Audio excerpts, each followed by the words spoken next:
بسم الله الرحمن الرحيم والصبح إذا تنفس.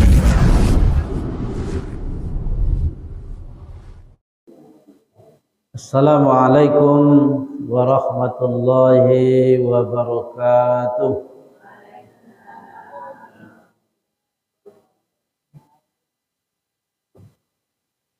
Alhamdulillahi rabbil alamin. Wa bihi nasta'in ala umurid dunya waddin. Wassalatu wassalamu ala asrafil anbiya'i wal mursalin wa ala alihi wa ashabihi ajma'in. Ashhadu an la ilaha illallah wahdahu la syarikalah wa ashhadu anna Muhammadan abduhu wa rasuluhu la nabiyya ba'dah. Ya ayyuhallazina amanu taqullaha haqqa tuqatih wa la tamutunna illa wa antum muslimun. Subhanaka la ilma lana illa ma 'allamtana innaka antal alimul hakim. La haula wa la quwata illa billahil aliyyil azim. Allahumma rabbi shrah li sadri wa yassir li amri wa hlul 'uqdatam min lisani yafqahu qawli. Amma ba'du. Kaum muslimin, bapak-bapak, ibu-ibu, jamaah masjid yang saya hormati. Pertama dan utama sekali, marilah kita senantiasa bersyukur kepada Allah Subhanahu wa taala seraya mengucap alhamdulillahi rabbil alamin.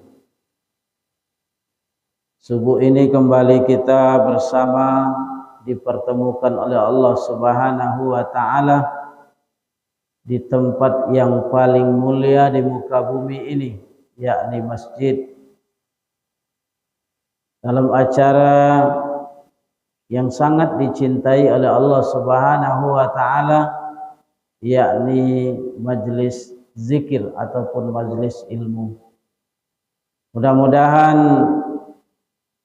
kehadiran kita bersama dan ibadah-ibadah yang kita lakukan semoga senantiasa mendapat ridha Allah Subhanahu wa taala. Amin ya rabbal alamin. Di belakang dari itu selawat dan salam mari pula senantiasa kita sampaikan kepada Nabi yang agung, Nabi yang mulia, Nabi besar kita Muhammad sallallahu alaihi wasallam, dengan ucapan Allahumma salli ala Muhammad wa ala ali Muhammad. Assalamu alayka ya Rasulullah. Mudah-mudahan dengan senantiasa kita berselawat kepada beliau di yaumil akhirah kelak, semoga kita mendapatkan syafaat darinya. Amin ya rabbal alamin. Ma'asyiral muslimin, jamaah yang saya hormati, mudah-mudahan dimuliakan Allah Subhanahu wa taala. Pada pertemuan kali ini kajian kita kutip dari salah satu hadis Rasulullah sallallahu alaihi wasallam dari sahabat yang mulia Ibnu Abbas radhiyallahu anhuma, yakni berkenaan dengan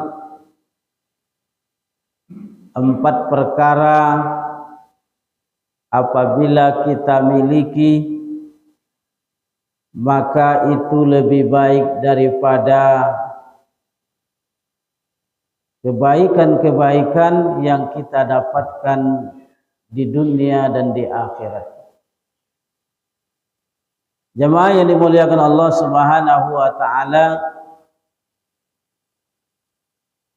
dalam hadis Rasulullah sallallahu alaihi wasallam yang disampaikan oleh sahabat yang mulia Ibnu Abbas, Rasulullah sallallahu alaihi wasallam berkata,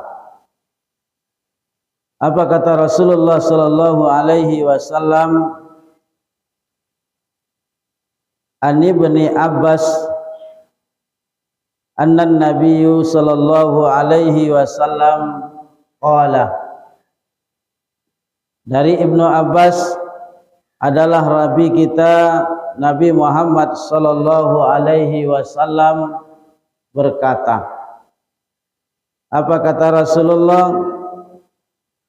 Arba'un man u'tihinna faqad u'ti khairat dunya wal akhirah.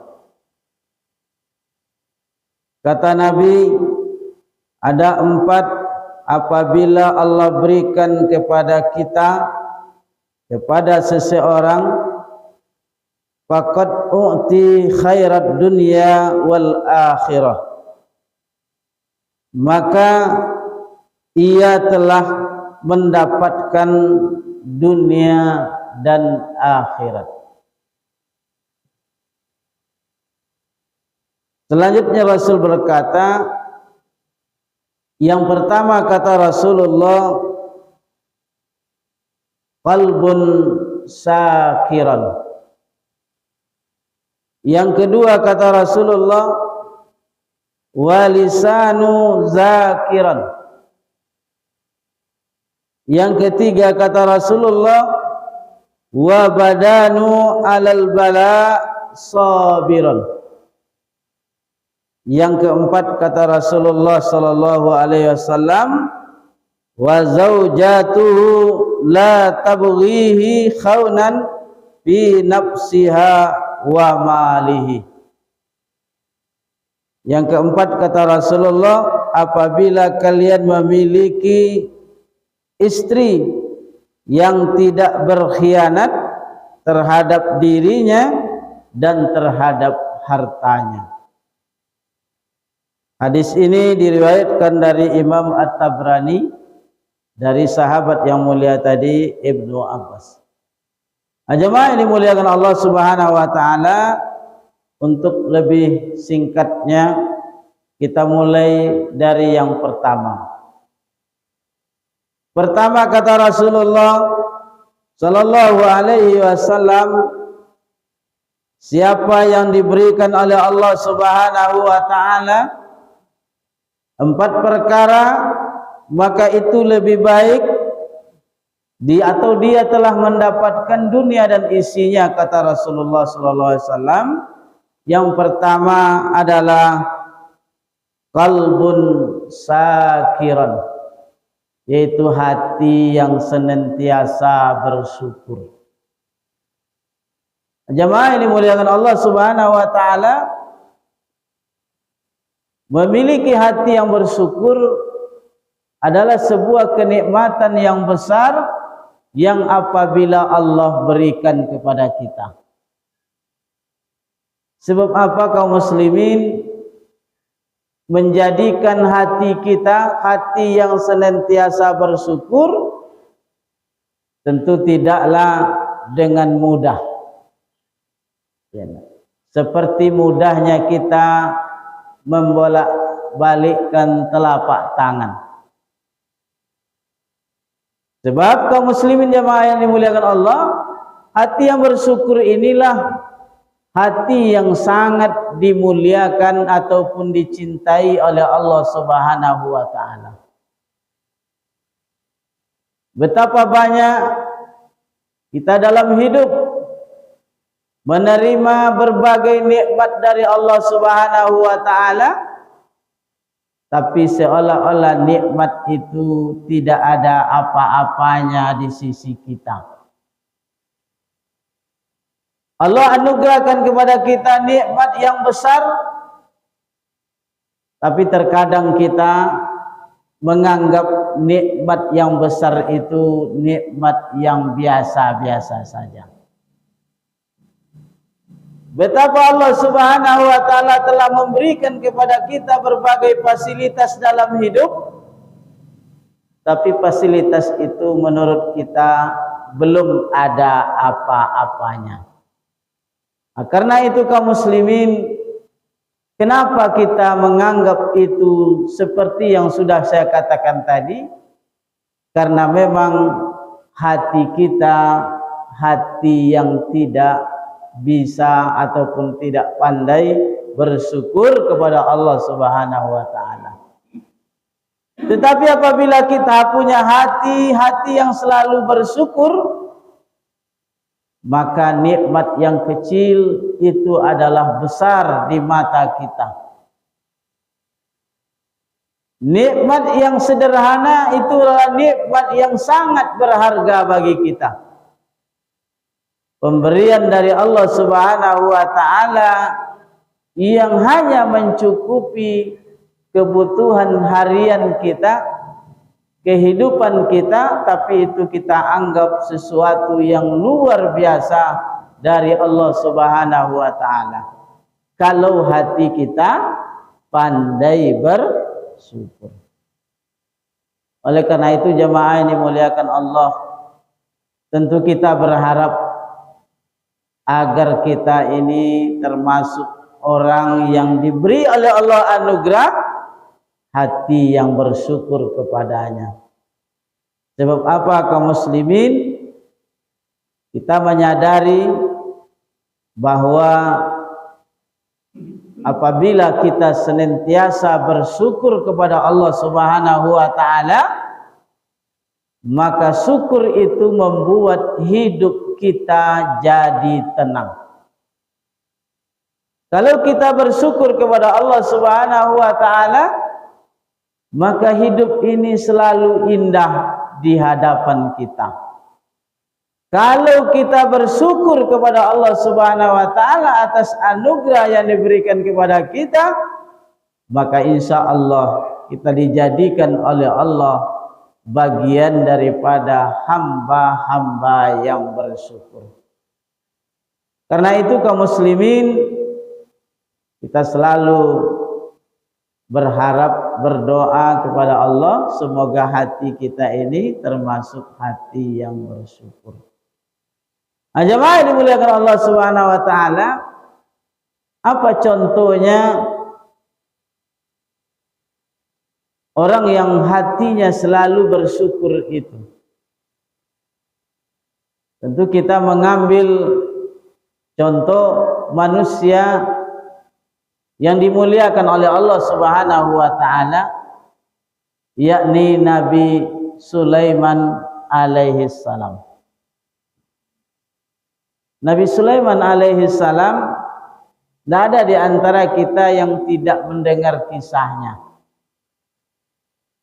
bahwa beliau itu dianugerahkan oleh Allah Subhanahu wa taala nikmat yang luar biasa. Di antara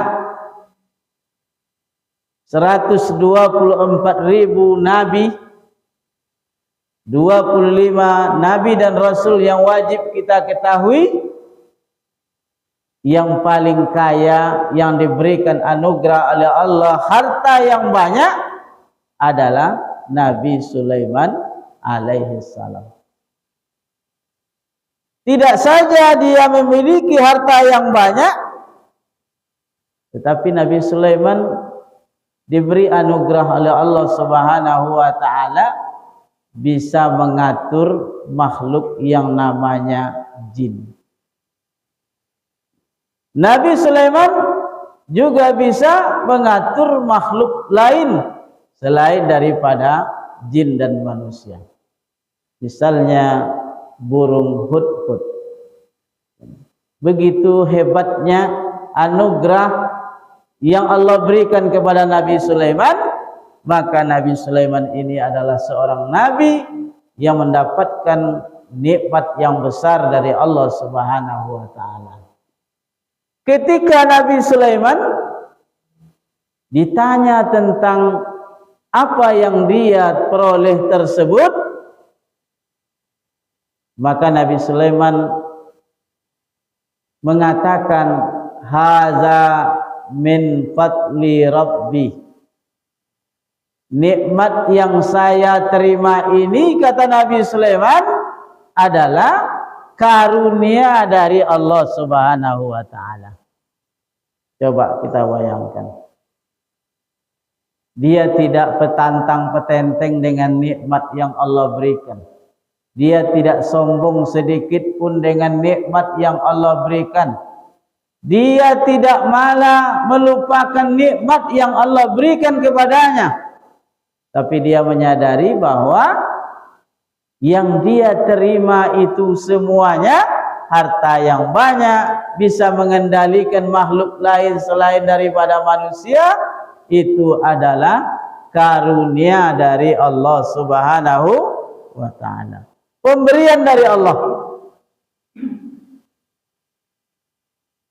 Oleh karena itu Sulaiman adalah termasuk salah seorang rasul dalam kategori abdan syakura, hamba yang pandai bersyukur. Karena itu kaum muslimin, jemaah yang dimuliakan Allah Subhanahu wa taala, kita terkadang kalau diberi oleh Allah nikmat harta, maka kita akan berkata, mali, mali, mali, hartaku, hartaku, hartaku. Kita terkadang ketika kita mendapatkan rizki dari Allah Subhanahu wa taala, maka kita mengatakan bahwa ini adalah hasil daripada jerih payahku. Lupa kita kalau hasil yang kita terima itu adalah pemberian dari Allah Subhanahu wa taala. Walaupun kita tidak mengatakan demikian, tapi nampak bahwa nikmat yang Allah berikan itu tidak kita pergunakan sesuai dengan peruntukan yang Allah berikan kepada kita. Apa contohnya kaum muslimin? Allah anugerahkan kita nikmat sehat. Nikmat sehat. Seperti di subuh ini kita diberi oleh Allah nikmat sehat. Tetapi apakah kita mempergunakan nikmat sehat itu sesuai dengan yang diharapkan oleh Allah Subhanahu wa taala? Orang yang sehat tentu dia bisa melangkah.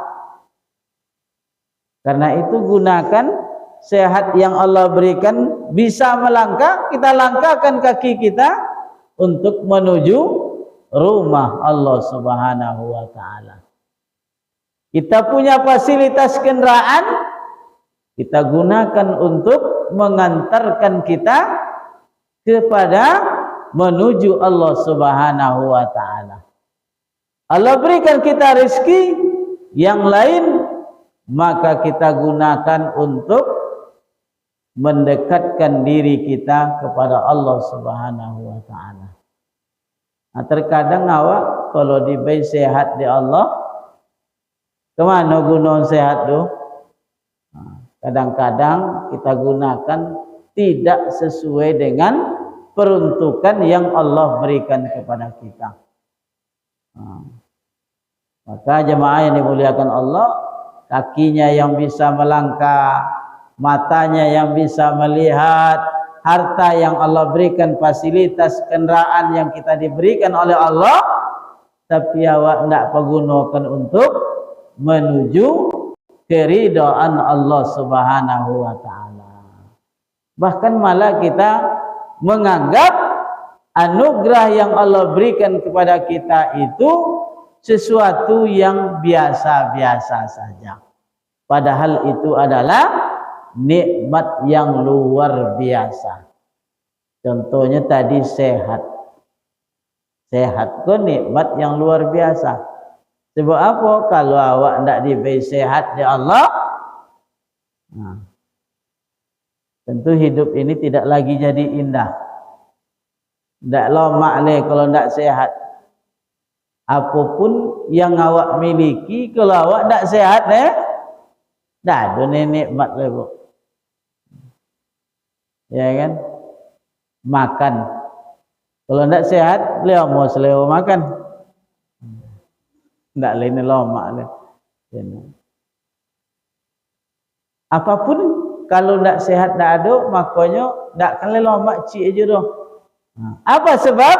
Karena Allah Subhanahu wa taala memberikan anugerah sehat itu untuk kita agar kita bisa menikmati sehat itu untuk beribadah kepada Allah Subhanahu wa taala. Makanya jemaah yang dimuliakan Allah, poin pertama qalbun syakiran, hati yang senantiasa bersyukur mudah-mudahan Allah berikan kepada kita. Kita selalu melihat nikmat Allah yang kecil besar di mata kita. Nikmat yang Allah berikan besar kepada kita, itulah adalah anugerah karunia Allah yang terbaik yang Allah berikan kepada kita. Karena itu mari kita senantiasa berusaha menjadikan hati kita ini hati yang bersyukur. Lihatlah nikmat Allah itu sebuah anugerah yang Allah berikan kepada kita. Karunia yang Allah berikan kepada kita. Jangan kita abaikan, jangan kita buang-buang nikmat itu kepada tempat yang tidak diridhai oleh Allah Subhanahu wa taala.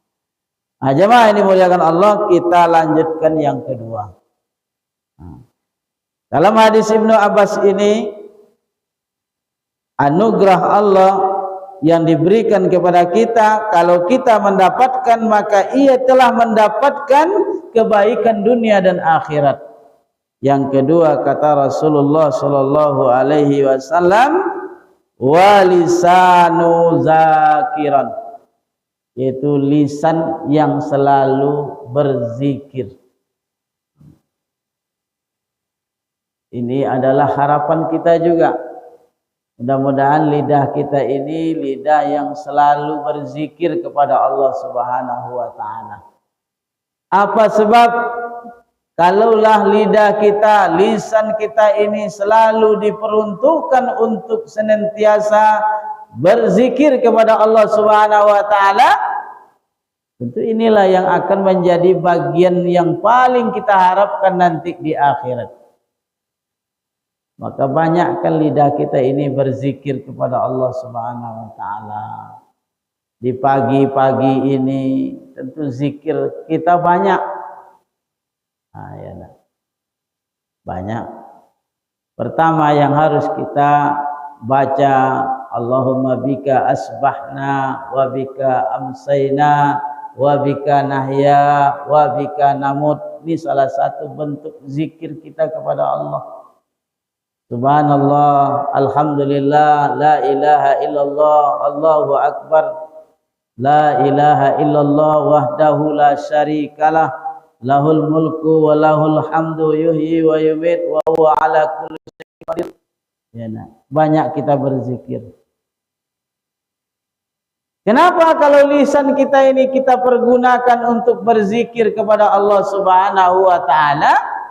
Bukankah zikir itu adalah sebuah perintah Allah Subhanahu wa taala kepada kita?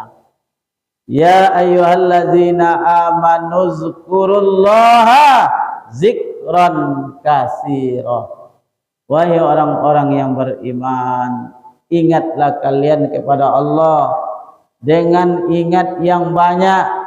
Sebutlah nama Allah dengan menyebut nama Allah Subhanahu wa taala untuk kita bersama. Karena itu berzikir ini merupakan, lidah yang berzikir itu adalah nikmat anugerah yang Allah berikan kepada kita, yang lebih kita sebut tadi mendapatkan dunia dan isinya, dunia dan akhirat. Nah, kaum muslimin jemaah yang dimuliakan Allah Subhanahu wa taala, betapa banyak di antara manusia lidahnya ini amat berat berzikir. boleh berzikir. Sehingga apa? Berzikir tu kalau menyebut nama Allah paling-paling sudah salat aja. Di luar salat apa yang banyak disebut? Sesuatu yang tidak seharusnya kita katakan. Makanya kita kalau disuruh berwirid, wiridkan zikir-zikir yang dianjurkan oleh Rasulullah, maka lidah kita ini selalu berat. Padahal waktu yang dipakai untuk itu hanya sedikit. Seperti bacaan-bacaan yang kita selalu kenal ini. Sedikit waktu yang dipakai. Tapi kita malah berhitung-hitung dengan itu. Tapi kalau menyebut sesuatu yang tidak elok,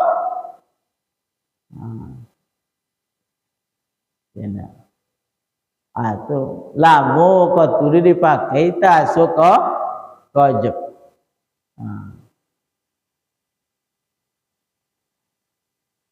Misalnya menceritakan kekurangan orang lain. Habis waktu sekian jam, tidak tasur. Tapi kalau menyebut kalimatut thayyibah,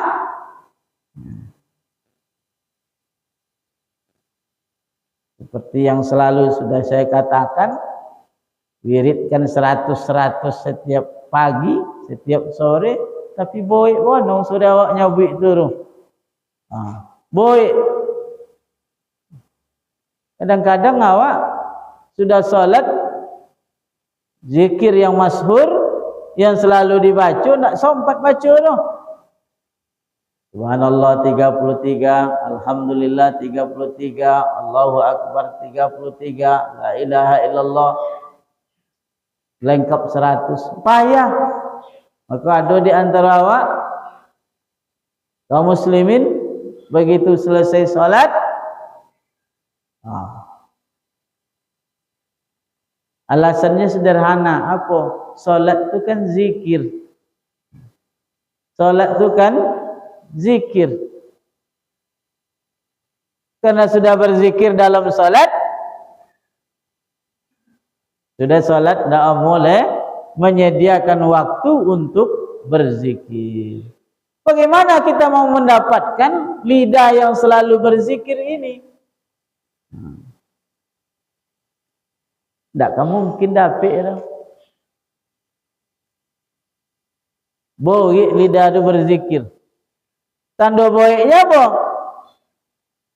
Seharusnya awak banyak menyebut nama Allah, tapi dia boik, ketik jadinya.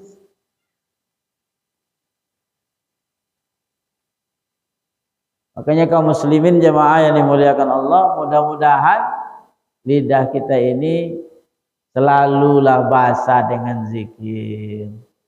Sebab apapun aktivitas kita, kojo awak selalu ada zikirnya.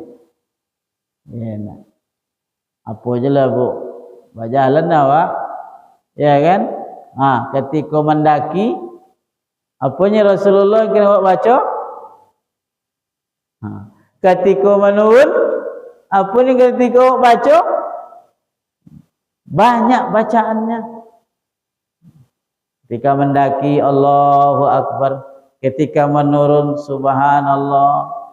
Tapi awak kadang-kadang bila mendaki le baca tu, bila menurun contoh beko awak menurun dari Masjid Sopang tu, nurun kan, bagi yang menurun, bagi yang mendaki ada kita baca. Kenapa? Karena lidah kita ini tidak terbiasa untuk berzikir sesuai yang diajarkan oleh Rasulullah. Ini jalan itu ada mendaki, ada menurun. Ya enggak? Baca itu bu. Ketika kita mau naik kendaraan, baca.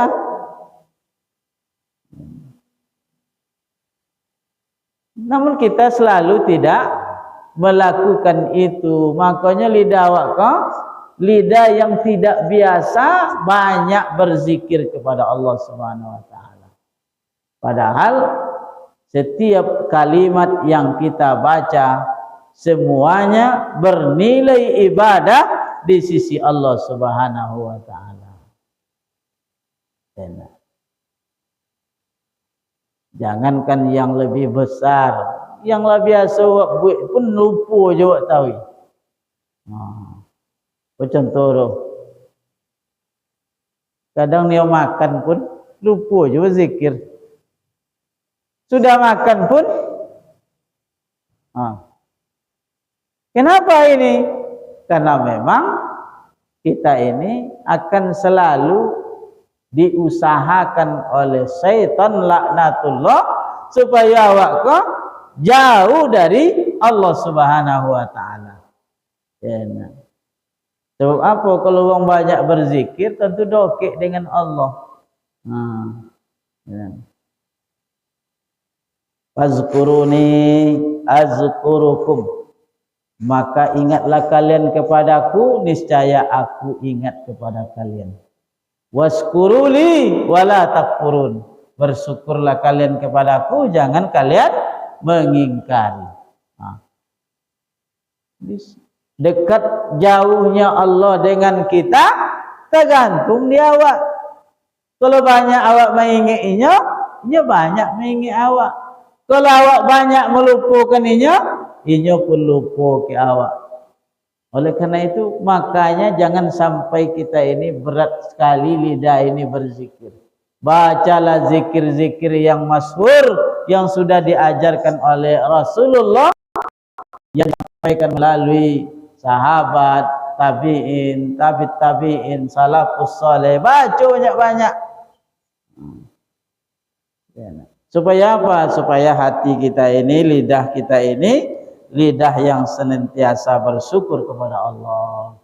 Selanjutnya yang ketiga, kata Rasulullah sallallahu alaihi wasallam, wa badanu alal bala'i sabiran. Badan yang ditimpa, diuji oleh Allah dengan sakit atau apapun, maka hendaklah kita sabiran, sabar. Jadi kalau awak dibayar Allah ujian bala yang nak berupa sakit pada awak kau, maka awak mesti sabar. Kenapa? Karena itu adalah anugerah pemberian dari Allah Subhanahu wa taala. Tapi kan tak ada awak nak niat sakit kan? Yang antara hadir kau ada yang ingin minta sakit, tak ada kan? Rupanya sakit itu kata Rasulullah, kalau awak hadapi dengan kesabaran, maka sakit itu akan jadi nikmat.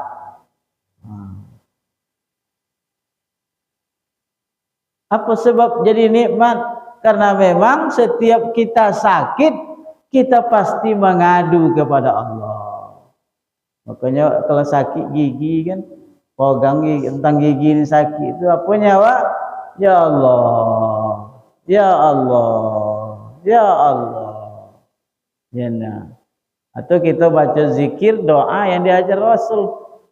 Bismillah, Bismillah, Bismillah.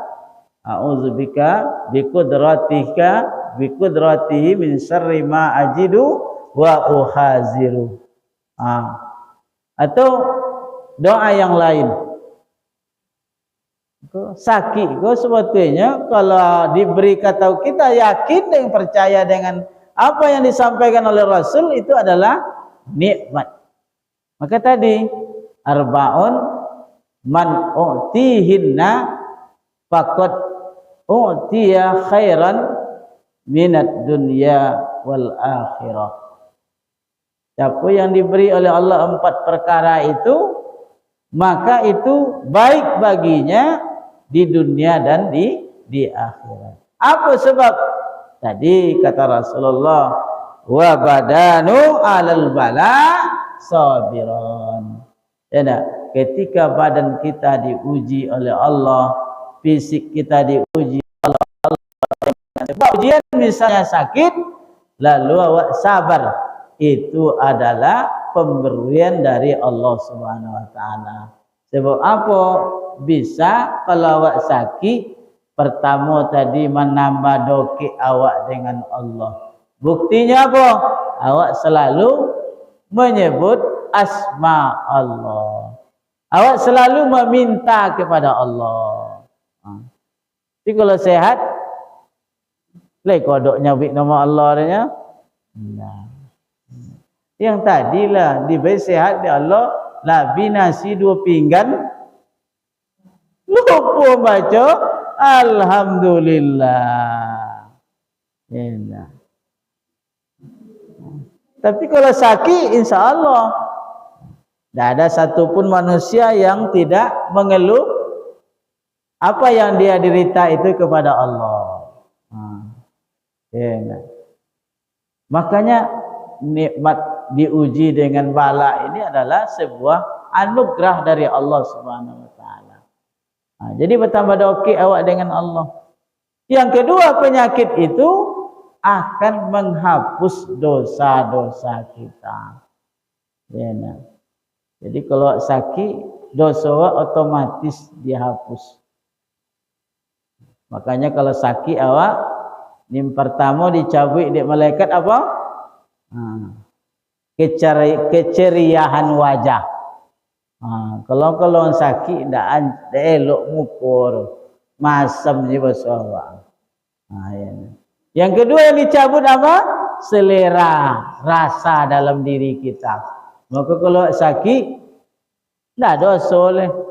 Ini lomak, tidak juta so dah. Ini apa? Ini dicabut, memang dicabut. Yang ketiga yang dicabut pada diri kita adalah yaitu dosa. Jadi kalau sakit, laisa barawa insya Allah. Ketika kita sehat kembali, muka kita mulai kembali bercahaya, ceria, selera makan kita mulai kembali nikmat. Makanya sudah sakit, loh mak makan kan? Kalau sudah sakit, sudah domong. Kenapa? Karena itulah anugerah yang Allah berikan kepada awak. Karena itu apabila kita ditimpa oleh sebuah ujian dari Allah berupa sakit pada fisik kita, pada tubuh kita, maka ingatlah itu adalah anugerah Allah kepada kita. Tapi tentu kita tidak pernah meminta sakit ini. Minta lo sakit lah. Yang minta itu sehat. Makanya Rasul sampaikan itu supaya apa? Biasanya awak minta sehat, lalu Allah uji kita dengan sakit, maka kita diharapkan sabar. Kalau indah je tapi diberi di Allah ke awak, tentu tak ada bagian awak. Lupalah awak dengan nikmat yang Allah berikan tadi. Yang keempat, kata Rasulullah sallallahu alaihi wasallam, wa zaujatu la tabghihi khaunan fi nafsiha wa malihi. Kata Rasulullah, istri yang tidak berkhianat terhadap dirinya maupun hartanya. Jadi kalau kita mendapatkan pasangan hidup, istri kau tidak berkhianat ke awak dah, tidaklah berkhianat ke harta awak dah, maka itu adalah nikmat yang luar biasa dari Allah Subhanahu wa taala. Ya, nah. Tapi kalau ada pasangan awak, ya nak berkhianat ke awak, berkhianat terhadap harta awak, itu adalah musibah. Apa sebab? Nikmat tu kalau awak dapat pasangan hidup yang tidak mau berkhianat ke awak, ndaklah mau berkhianat terhadap harta awak. Kadang-kadang di zaman modern kini itu yang banyak Ibu, istri yang berkhianat kepada suaminya, istri yang senantiasa ya tidak mempergunakan harta suaminya dengan baik. Ya, iya sama saja, ya enggak. Ya apa sebab dia istri disabui oleh Rasulullah? Sebab karena istri ini mudah dirubah, dibujuk, dirayu oleh syaitan. Makanya, iya, boleh saja kita menganggap itu sama. Kenapa lebih ditekankan kepada wanita? Karena wanita ini rentan dibujuk, dirayu oleh setan. Makanya memang, apa dia Adam dulu lah toga dia Allah jendokik pohon nikonya Allah. Ya enggak? Adam tahu, tapi oleh iblis kepada siapanya datang? Kepada wanita Siti Hawa. Ya enggak? Akhirnya apa? Tergodainya. Tadi ditoga di Allah, jangan hampiri pohon itu. Wala taqraba hazihi sajarah. Jangan dokik pohon itu. Jangan makan leh. Tapi oleh iblis, karena wanita ini adalah makhluk yang lemah, maka disitunya masuk. Berbagai masalah dalam hidup ini memang melalui wanita.